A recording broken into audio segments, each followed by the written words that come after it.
أعوذ بالله من الشيطان الرجيم بسم الله الرحمن الرحيم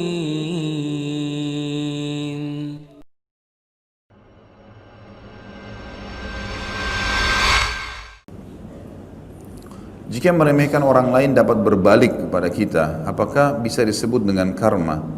Apakah karma itu ada dalam Islam? Ya, itu istilah ya, di Indonesia diistilahkan dengan hukum karma.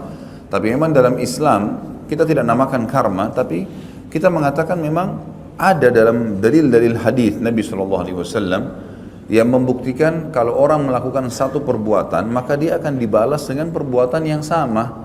Kalau dalam hal keburukan, misal kita menggunjing orang lain, kita akan digunjing satu waktu. Kita memukul orang lain, kita akan dipukul. Memang ada hadis Nabi SAW berbunyi masalah itu. Seperti misalnya, kama tadinu tudan.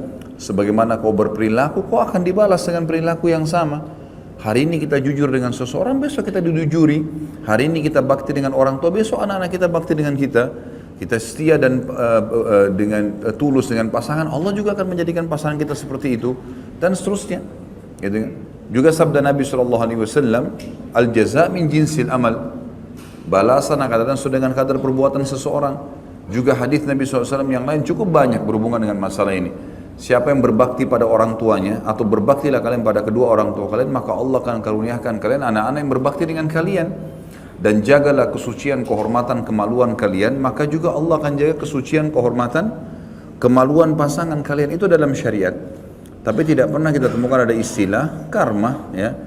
Saya tidak tahu ini di Indonesia digunakan apakah seperti itu, persis seperti hadis-hadis kita sampaikan. Kalau iya, maka kita mengatakan hadis Nabi SAW. Kita bukan mengatakan istilah itu.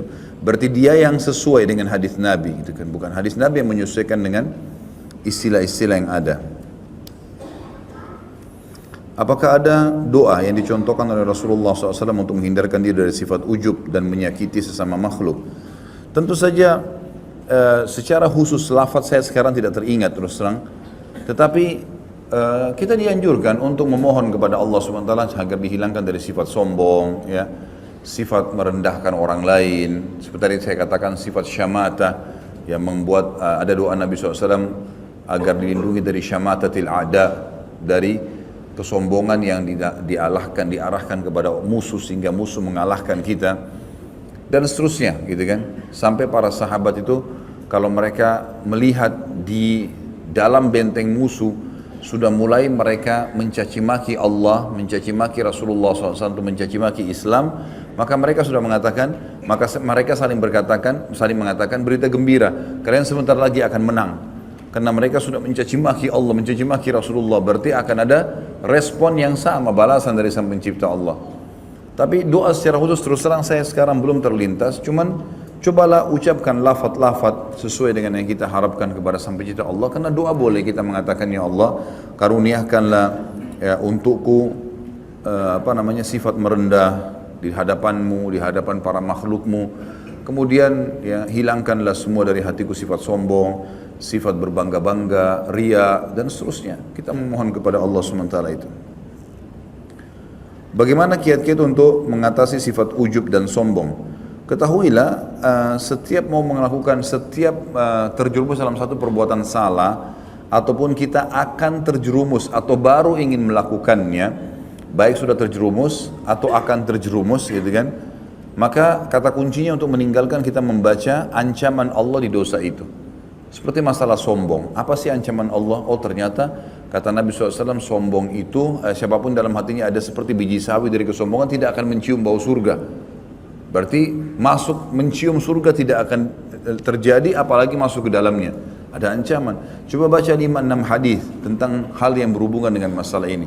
Sama dengan ujub. Ujub itu membangga-banggakan amal, bisa menghancurkan amal pahala.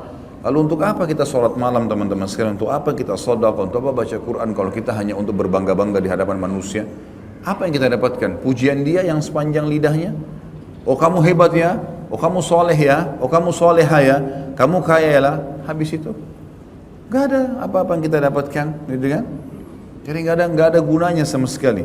Sampai sebagian ulama salaf mengatakan, jadikanlah dirimu terkenal di langit, maka seluruh yang di bumi akan mengenalmu. Dan janganlah kamu jadikan dirimu terkenal di dunia dan kamu asing di langit sehingga akhirnya kamu akan terasingkan di dunia. Jadi memang kita harus bagaimana menjaga hubungan dengan Sang Pencipta Allah Subhanahu wa taala insyaallah, dan memahami bahwasanya sifat-sifat buruk ini dinilai buruk oleh Sang Pencipta dan kita baca ancaman-ancamannya, insyaallah kita akan tinggalkan. Sama dengan orang kalau berzina, orang bohong atau apa saja, baca ancaman Allah di dosa itu insyaallah kita akan tinggalkan, karena wahyu berbicara dengan hati manusia. Allahu a'lam.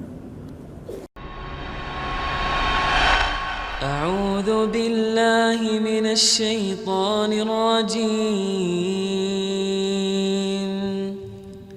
بسم الله الرحمن الرحيم